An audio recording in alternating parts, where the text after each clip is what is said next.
Assalamualaikum warahmatullahi wabarakatuh. Alhamdulillahirabbil alamin wa bihi nasta'inu ala umuri dunya waddin. Shalatu wassalamu ala rasulih wa ala alihi wa sahbihi wa sallim ajmain, amma ba'd. Ya, untuk kakang santri yang sedang mengalami liburan atau sedang masa-masa liburan, jangan lupa jati diri kalian sebagai santri, yaitu untuk mengisi tentang liburan kalian. Kini kami dari pengurus pondok pesantren yaitu mengadakan kajian secara online yang akan di-share ke grup WA kalian. Jadi yang pertama saya beritahu, setelah kajian ini atau video ini di-share ke grup-grup WA, maka kakang santri semuanya wajib meresum. Meresum itu adalah merangkum apa yang telah dikaji. Jadi setelah dirangkum, kalian rangkuman tersebut kalian bicarakan dan buat video. Ya, untuk teknisnya bisa chat Japri di WA, bisa, atau di grup. Langsung saja, ini kitab Sulamut Taufik.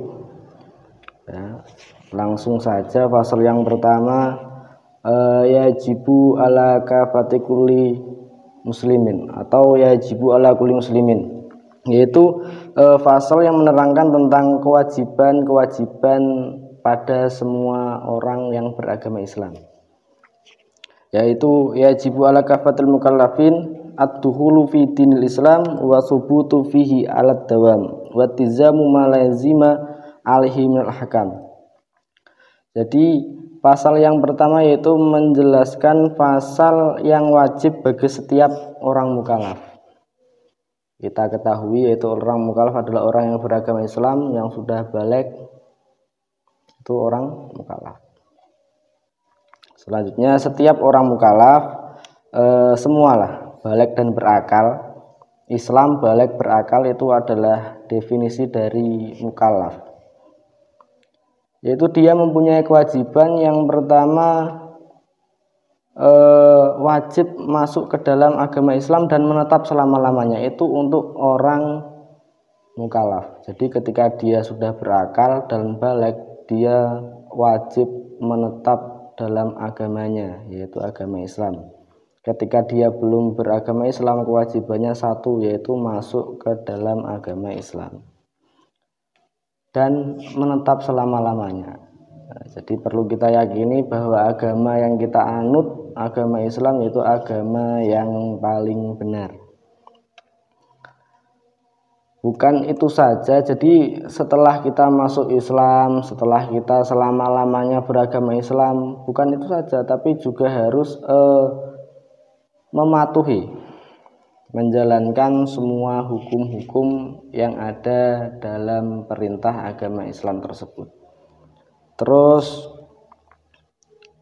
faslun fi mana syahadatain, fasal yang menerangkan atau lafaz yang menerangkan dengan makna-makna atau arti dari syahadat dua, yaitu kita kenal dengan syahadat tauhid dan syahadat rasul, yaitu yang berbunyi syahadat tauhid yaitu asyhadu an la ilaha illallah, dan syahadat rasul yaitu asyhadu anna muhammadan abduhu wa rasuluh atau asyhadu anna muhammadar rasulullah. Itu perlu kita ketahui, yaitu makna-makna yang terkandung atau makna yang tersirat, yang terpendam. Famimma yajibu alaihi wa tiqaduhu mutlaqan wa nutqu bihi fil hal in kana kafiron wa illa fa fi sholati syahadatani. Jadi kedua syahadat tersebut wajib untuk kita yakini, kita ketahui. Ya. Jadi syahadat tersebut, dua syahadat tersebut wajib kita ketahui dan yakin. Jadi kita orang Islam itu harus tahu syahadat itu apa, yang mana, bunyinya apa, itu harus tahu. Dan kita yakini kedua syahadat tersebut. Dua kalimat syahadat tersebut ketika kita sudah beragama Islam cukup kita ucapkan di dalam sholat, ya. Dan apabila kafir, maka apabila orang itu kafir, maka dia wajib bersyahadat dan masuk Islam. Ya, jadi dapat disimpulkan, jadi syahadat tersebut diwajibkan kepada orang-orang kafir yang belum masuk Islam. Dia mempunyai kewajiban satu, bersyahadat dan masuk Islam. Apabila dia sudah beragama Islam, maka dia wajib menyebutkan syahadat tersebut di dalam sholatnya. Jangan kita pikir ketika kita sudah beragama Islam dari keturunan, dari ayah, dari ibu, dari lahir, kita anggap sholat itu nomor 2. Ya bukan begitu. Kita kita sudah lahir dalam keadaan Islam, kita tidak wajib mengucapkan syahadat, itu juga salah. Kita wajib meyakini, mengetahui dan mengucapkan. Bahkan di sini diterangkan kalau orang yang sudah Islam di dalam sholat harus mengucapkan syahadat tersebut. Maka kalau sholat atau di dalam tahiyat kok tidak membaca syahadat 2 tersebut, maka sholat kita tidak akan sah. Wa huma asyhadu an la ilaha illallah wa asyhadu anna Muhammadar Rasulullah sallallahu alaihi wasallam. Jadi kedua kalimat tersebut, kedua syahadat tersebut yaitu asyhadu an la ilaha illallah wa asyhadu anna Muhammadan Rasulullah. Wa ma'na asyhadu an la ilaha illallah an ta'lamu wa ta'qida wa tu'mina wa tusaddiqa alla ma'budu bihaqqin fil wujud ilallah al-wahidul ahad al-awwalul qadim al-hayyul qayyum al-baqid daim al-khaliqur razik al-alimul qadir al-fa'alu lima yurid. Adapun makna syahadat tersebut yaitu kita mengetahui, meyakini, mempercayai tidak ada Tuhan yang berhak untuk kita sembah kecuali Allah Subhanahu wa ta'ala, yang Maha Esa, yang Maha Tunggal, yang Maha Dahulu, yang Maha Hidup, yang Maha Kekal, yang Maha Abadi, yang Maha Pencipta Al-Khaliq, yang Maha Ar-Razik, yang Maha memberikan rizki, yang Maha mengetahui, yang Maha Kuasa, yang Maha memperbuat pada sesuatu yang Dia kehendaki. Jadi sesuatu yang Allah kehendaki itu pasti bisa dilakukan oleh Allah Subhanahu wa ta'ala. Masyaallah kana wa ma lam yasallam yakun wala haula wala quwata illa billahil aliyyil azim. Apapun yang diinginkan Allah maka akan terwujud. Dan apapun yang tidak diinginkan Allah wujud, maka tidak akan terwujud. Jadi Allah itu bisa mewujudkan yang Dia inginkan dan bisa tidak mewujudkan apa yang tidak Dia inginkan. Dan tidak ada daya wala haula wala quwata illa billahil aliyil azim, dan tidak ada daya dan upaya kecuali dengan pertolongan Allah Subhanahu wa ta'ala. Mausufun bi kulli kamalin munazzahun ani kulli naqsin laisa kamitslihi syai'un wa huwas samiul basir wa huwal qadim wa ma siwahu hadits. Allah itu bersifat dengan semua sifat yang sempurna. Jadi sifat Allah itu dari Asmaul Husna, nama-namanya, sifat-sifatnya itu sempurna. Tidak ada yang menandingi. Bahkan di sini laisa kamitslihi syai'un, tidak ada yang bisa menyerupai Allah dengan apapun. Jadi Allah yang sempurna. Jadi pemahaman yang salah jika kita menganggap ada manusia yang sempurna itu salah. Manusia itu tempatnya dosa, tempatnya kekurangan, itu manusia. Jadi yang maha sempurna yaitu hanya Allah Subhanahu wa ta'ala. Wa huwal khaliq wa ma siwahu makhluqun wa kalamuhu qadim. Allah itu yang menciptakan dan Dia adalah yang menciptakan, dan selainnya adalah yang diciptakan. Jadi Allah itu Maha Pencipta dan selainnya Allah itu yang diciptakan. Bisa kita pahami, Allah itu Al-Khaliq. Jadi Allah itu Maha Menciptakan dan selainnya Allah itu makhluk yang diciptakan. Subhanahu wa ta'ala amma yanqulu dhalimuna uluwan kabira.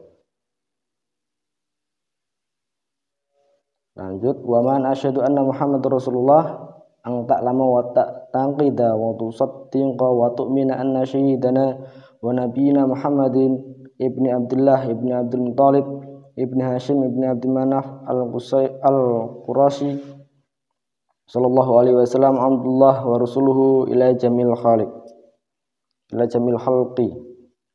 Jadi makna asyhadu alla ilaha illallah wa asyhadu anna Muhammadar Rasulullah yaitu mengetahui, meyakini, mempercayai, membenarkan bahwasanya Nabi Muhammad itu sebagai hamba. Ya.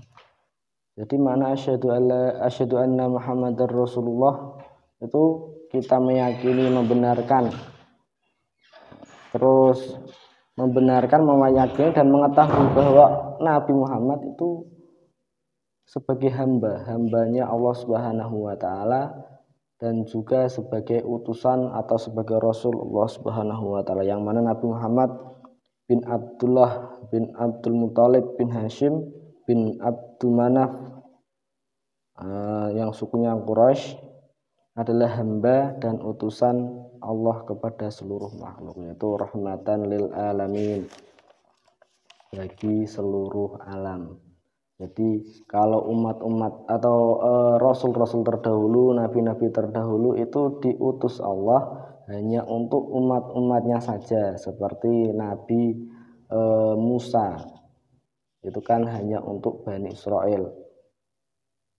Jadi rasul nabi yang terdahulu itu hanya untuk umat-umatnya saja pada masanya. Tapi kalau Nabi Muhammad itu rahmatan lil alamin, jadi untuk seluruh alam. Jadi entah itu orang Indonesia, entah itu orang Arab, bangsa suku Jawa, suku Sunda, itu berhak menerima ajaran Rasulullah Shallallahu Alaihi Wasallam. Jadi Rasulullah itu pembawa cahaya minadz dzulumati ilan nur.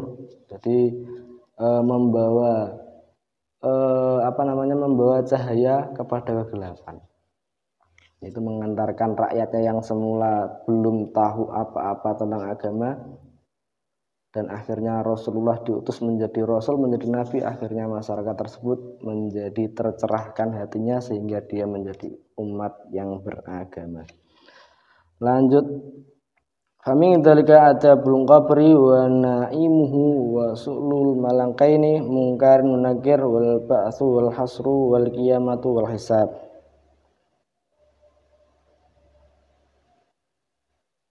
Jadi Nabi Muhammad tadi ulida bima kata wa bu'itsa biha wa hajara ilal Madinah. Jadi Nabi Muhammad dilahirkan di Mekah dan menetap hijrah ke Madinah. Wa dufina biha wa annahu sallallahu alaihi wasallam shadiqun fi jami'i ma akhbar bih. Dan Nabi Muhammad juga dikuburkan di Madinah.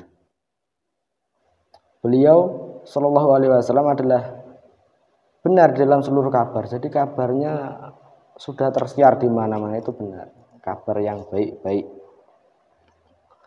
Terus di antara kabar tersebut adalah adanya siksa, nikmat, adanya surga, adanya pertanyaan-pertanyaan malaikat, adanya kebangkitan, adanya hari hisab, hari di mana dikumpulkan di padang mahsyar, hari mizan, hari di mana dipertimbangkan seluruh amal, itu benar. Jadi kita sebagai umat Islam wajib meyakininya. Wa thawabu wal adabu wal mizan wan naru wasrat wal haudu wa syafaat wal jannah wal khuludu war ru'yatullah subhanahu wa ta'ala fil jannah. Jadi kita wajib mempercayai, meyakini adanya pahala, adanya siksa, adanya pertimbangan amal, adanya jembatan Shiratal Mustaqim kelak, adanya telaga atau telaga Al-Kautsar atau sungai susu di surga, terus syafaat surga kekal. Kalau kita di surga itu kekal, dan melihat Allah Subhanahu wa ta'ala di surga itu wajib kita yakini sebagai orang Islam. Itu yang mengabarkan siapa? Yang mengabarkan tersebut yaitu Rasulullah Shallallahu Alaihi Wasallam. Yang terakhir, wa antum minabi malaikatillah wa rusulihi wa kutubihi wa bil qadri khairihi wa syarrihi wa annahu sallallahu alaihi wasallam khatamun nabiyyin wa sayyidu waladi adam ajmain. Jadi orang-orang yang beriman kepada malaikat Allah, kepada rasul-rasul Allah, kepada kitab-kitab Allah, kepada qadar Allah, baik dan buruknya qadar, dan bahwasanya Nabi Muhammad itu adalah penutup para nabi dan penghulu seluruh anak Adam. Jadi anak Adam atau manusia itu yang memimpin hanya satu, yaitu Nabi Muhammad Shallallahu Alaihi Wasallam, penghulu yaitu atau panutan kita lah, suri tauladan. Makanya ketika kita menjadi umat Islam, wajib hukumnya mematuhi, meyakini seluruh ajaran Nabi Muhammad berupa syariat-syariat Islam. Itu wajib kita laksanakan. Mungkin dari yang pertama kajian ini hanya itu dulu. Pasal yang pertama yaitu kewajiban setiap orang mukallaf. Mungkin hanya ini dulu pertemuan kali ini, bisa langsung dibuka videonya, langsung dipahami, terus bisa dirangkum, diringkas dan dibuat video.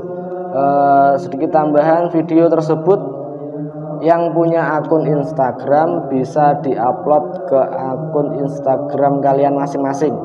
Setelah kalian upload hasil video kalian yang meresum tentang kajian kali ini, bisa kalian upload di Instagram kalian, dan jangan lupa di tag atau ditandai akun Instagram Pondok Pesantren Muhtawasaadah Wirosari Grobogan.